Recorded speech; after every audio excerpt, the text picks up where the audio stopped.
बिहार में भ्रष्टाचारी कम नहीं हो रहे हैं। रोज रोज नए मामले सामने आ रहे हैं। कहीं सीबीआई अफसरों को लपेट रहे हैं तो कहीं ईडी के हत्थे भ्रष्ट अधिकारी चढ़ रहे हैं। वहीं कई अधिकारी ईओयू की गिरफ्त में आ रहे हैं।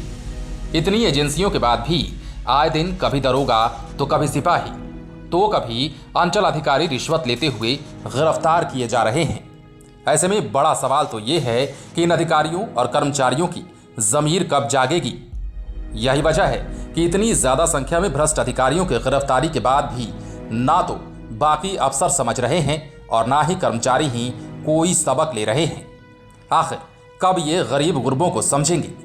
तभी तो कोई घूस देते देते तबाह है तो कोई लेते लेते तबाह हो रहा है। और यदि यही हाल रहा तो मुख्यमंत्री नीतीश कुमार का जीरो टॉलरेंस का क्या होगा? दरअसल नीतीश कैबिनेट में शामिल रामसूरत राय पिछले एक पखवाड़े से सुर्खियों में हैं। हालांकि अब उन्होंने अपनी नाराजगी लगभग दूर कर ली है। ये तो आपको पता ही होगा कि पिछले दिनों उनके तबादला संबंधित आदेश को मुख्यमंत्री नीतीश कुमार ने अपने स्तर से निरस्त कर दिया था। तब मंत्री रामसूरत राय के निर्देश पर इसी साल 30 जून को राजस्व और भूमि सुधार विभाग ने 186 अधिकारियों का ट्रांसफर किया था। इस ट्रांसफर पोस्टिंग को लेकर सवाल उठने लगे थे। इस तबादले पर इतनी अधिक मरमरिंग होने लगी कि ये मामला सीएम आवास पहुंच गया। इसके बाद मुख्यमंत्री नीतीश कुमार ने इस पर कड़ा एक्शन लेते हुए सभी ट्रांसफर पर रोक लगा दी थी। इसके बाद से बिहार में प्रशासनिक महकमे के साथ ही सियासी गलियारे में भी हंगामा मच गया था। कहा जाता है कि इसके बाद से ही मंत्री रामसूरत राय नाराज चल रहे थे। ऐसा लग रहा था कि वो कब अपना मंत्री पद छोड़ दें नहीं कहा जा सकता।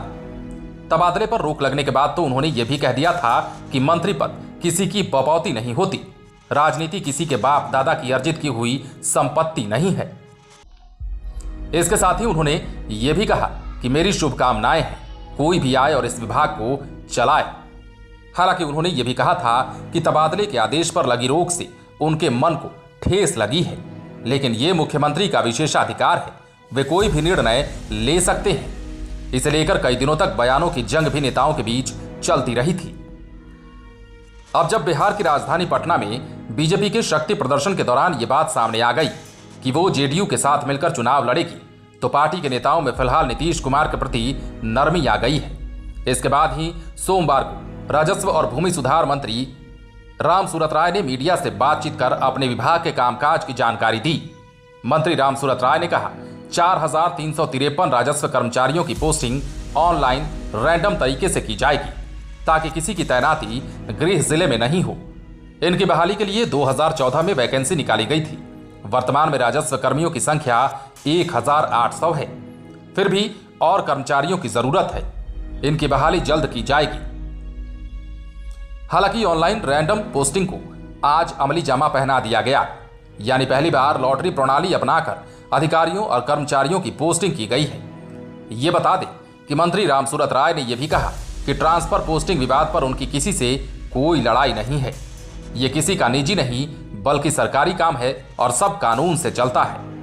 विभागीय स्तर पर फिर से इसकी समीक्षा की जा रही है और जल्द ही अटके हुए ट्रांसफर पोस्टिंग का मामला भी सलट जाएगा। लेकिन मंत्री रामसूरत राय ने 1 अगस्त को अपने बयान में एक महत्वपूर्ण बात भी कही है। उन्होंने कहा, बिना सटीक कारण बताए दाखिल खारिज से जुड़े आवेदन रद्द करने के आरोप में अब तक 33 सीओ निलंबित किए जा चुके हैं। साथ ही जमीन से जुड़े अन्य तरह के मामलों में गड़बड़ी या मनमानी करने वाले सैकड़ों सीओ से शो कॉज किया जा चुका है। इनके जवाब की समीक्षा करने के बाद दोषी पाए गए सीओ पर निलंबन से लेकर बर्खास्तगी तक की कार्रवाई की जाएगी। सभी डीएम को भी जांच करके दोषी सीओ पर कार्रवाई करने को कह दिया गया है। भले ही मंत्री ने आसानी से कह दिया कि 33 सीओ यानी कि 33 अंचलाधिकारी सस्पेंड किए गए। अब इससे आप सहज अंदाजा लगा सकते हैं कि कितने व्यापक पैमाने पर भ्रष्टाचार व्याप्त है। फिर ये एक विभाग की बात नहीं है, यहां तो हर डाल पर उल्लू बैठा है वाली हालत है।